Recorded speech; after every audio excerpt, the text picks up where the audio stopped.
안녕하세요, 여러분. 오늘은 곤충을 사랑한 과학자 파브르를 읽어볼 거예요. 자, 준비되셨나요? 곤충을 사랑한 과학자 파브르. 앙리 파브르는 남프랑스에 있는 생레옹이라는 마을에서 태어났어요.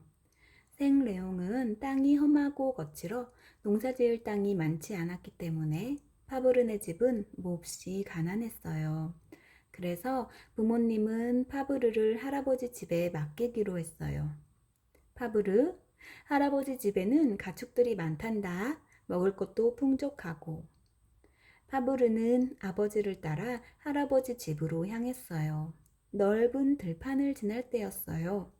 나풀나풀 호랑나비 한 마리가 파브르 앞으로 날아왔어요. 아빠, 호랑나비 좀 보세요. 파브르가 나비를 쫓아가며 소리쳤어요. 들판 가득 예쁜 꽃들이 피어 있었지만 파브르는 호랑나비에게 마음을 쏙 빼앗기고 말았답니다.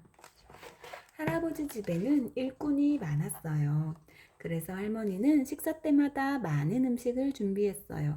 파브르, 이리 오너라. 할아버지는 언제나 파브르를 곁에 앉게 했어요. 파브르를 몹시 아끼고 사랑하셨거든요. 저녁 식사가 끝나면 파브르는 물레를 돌리는 할머니 곁에 앉아 옛날 이야기를 듣곤 했어요. 그런데 파브르는 늘 이야기 밖의 것이 더 궁금했어요. 할머니, 옛날 이야기 속에 나오는 귀신들은 어째서 빵을 먹지 않죠? 글쎄다. 궁금증을 풀지 못한 날이면 파브르는 밤늦게까지 혼자 골똘하게 생각에 잠기곤 했어요. 햇살이 눈부시게 쏟아지는 어느 날이었어요. 파브르는 눈이 너무 부셔 이맛살을 찌푸렸어요. 나는 저 해를 눈으로 보는 걸까? 아니면 입으로 보는 걸까? 파브르는 해를 바라보다가 문득 실험해보고 싶었어요. 먼저 두 눈을 감고 입을 크게 벌렸어요. 해는 보이지 않았지요. 다음에는 입을 꼭 다물고 눈을 크게 떴어요. 그러자 눈부신 해가 한눈에 쏙 들어오며 눈물이 났어요. 파브르는 몇 번이고 되풀이해 보았어요. 그러고는 저녁 식탁에서 낮에 실험한 이야기를 늘어놓았어요. 하하하, 파브르, 그런 걸 실험해 보다니 정말 엉뚱하구나. 일꾼들이 대굴대굴 구르며 웃어댔어요. 그러나 할머니는 대견스러운 듯 말했어요. 우리 파브르 훌륭하구나. 작은 머리로 그런 생각을 하다니. 그날 밤이었어요. 찌르르, 찌르르르. 어디선가 풀벌레 소리가 들려왔어요. 어디서 나는 소리일까? 파브르는 소리 나는 쪽을 살펴봤지만 아무것도 보이지 않았어요. 이틀 밤이나 찾아다닌 끝에 풀숲에서 소리의 주인공을 찾아냈죠.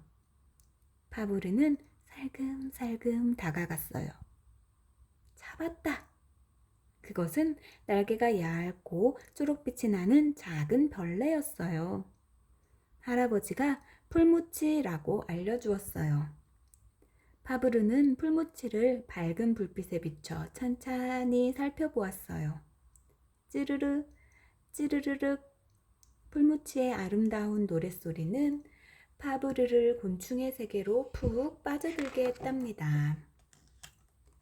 7살이 되던 해 파브르는 승레옹의 집으로 돌아왔어요. 학교에 가기 위해서였죠. 학교에는 피에르라는 선생님이 있었는데 이것저것 아는 것이 참 많았어요. 선생님은 아이들을 들로 산으로 마음껏 뛰어다니게 했죠. 하루는 아이들에게 자루를 하나씩 나눠주며 말했어요. 자, 오늘은 달팽이를 잡아볼까?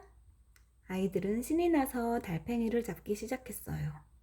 하지만 파브르는 달팽이를 한 마리 잡고선 눈을 떼지 못했어요.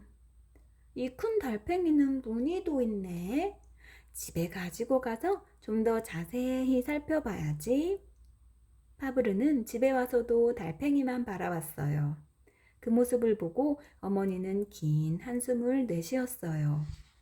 그때까지도 파브르는 제 이름조차 쓰지 못했거든요.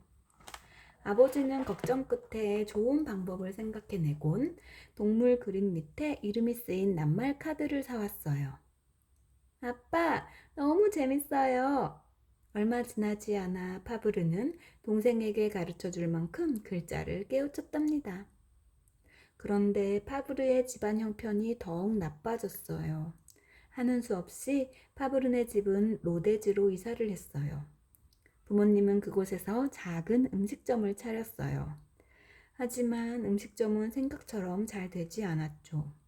결국 어머니는 다른 가게의 점원으로 일해야 했고 동생은 친척집에 맡겼어요. 그래서 파브르는 혼자 지내게 되었답니다. 파브르는 부모님을 돕기 위해 닥치는 대로 일을 했어요. 시장에서 레몬을 팔기도 하고 공사장에서 흙을 나르기도 했죠. 그러던 어느 날 아비뇽 거리를 지나다가 반가운 소식을 들었어요. 아비뇽 사범학교에서 장학생을 뽑는다는군. 아비뇽 사범학교에 장학생으로 들어가면 수업료뿐 아니라 먹고 잘 걱정을 하지 않아도 되었어요. 파브르는 이를 악물고 공부했어요. 그래서 아비뇽 학교에 1등으로 합격했답니다. 하지만 학교에 들어가서도 곤충에 대한 관심은 식을 줄을 몰랐어요. 파브르, 공부는 하지 않고 책상 밑에서 뭘 하는 거지? 라틴어 선생님이 큰 소리로 물었어요. 저 땅벌 꽁무니에서 빼낸 침과 매미의 허물을 관찰하고 있었습니다. 파브르는 우물쭈물 망설이다가 겨우 대답했어요. 선생님은 속이 상해 파브르의 일을 교장 선생님께 알렸어요. 이상한 일이군요. 1등으로 들어온 학생이 수업 시간에 벌레나 들여다보다니. 교장 선생님은 파브르를 불러 이유를 물었어요. 다 알고 있는 내용이라서. 교장 선생님은 파브르를 3학년으로 올려주었어요. 파브르는 더욱 열심히 공부해서 우승한 성적으로 졸업했어요. 그리고 초등학교 선생님이 되었어요. 파브르는 초등학교에서 라틴어와 그리스어를 가르쳤어요.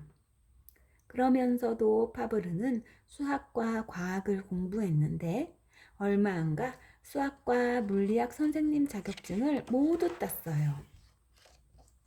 파브르는 중학교에서 물리학을 가르치기 위해 코르시카로 갔어요. 그 무렵 초등학교에서 함께 근무했던 마리와 결혼도 했고요. 코르시카는 지중해 한가운데 있는 아름다운 섬이에요. 그러던 어느 날 당통이 코르시카로 왔어요.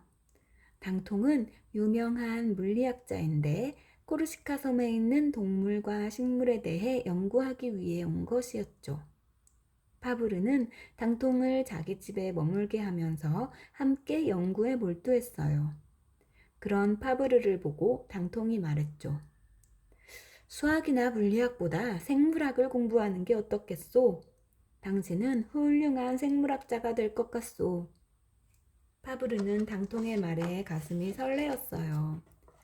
연구에만 몰두하던 파브르는 그만 열병에 걸리고 말았어요.